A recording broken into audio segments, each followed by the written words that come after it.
I'm going to explain how to do very simple burn-in exposures. For instance, when you make a print, printers often just give extra exposures to the edge of the print to confine the print within the centre. If, for instance, we have grade 2 and a 15-second print, we would do the main exposure as per normal, and the whole print will be exposed.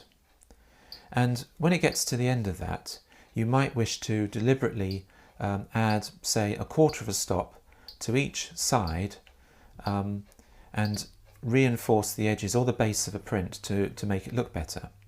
So if I now set the stop size to a quarter of a stop, press the up and down together, it's at a third of a stop at the moment. If I make it a quarter of a stop, store that. What I can now do is increase by a quarter of a stop by pressing the up button once. That has added a quarter of a stop to the print exposure time, and it's now 18 seconds. And instead of pressing the print button quickly, I press it for a long time.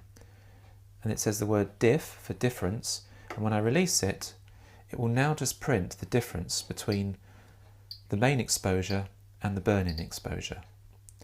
There was a delay before the print exposure started, and that is so that gives you a chance to pick up a burning card and to shade the parts of the print you do not want to expose. And a special symbol showed up on the left-hand side to tell you that it was a burn-in exposure. And you can repeat that. I can press it again and it'll give me another quarter of a stop. Again, there's the special symbol, and then there's the time. Now, the other thing that you can do is you might want to make it a bigger exposure at the bottom. So I can add another quarter of a stop and then do press and hold, and now it'll do a half stop increase.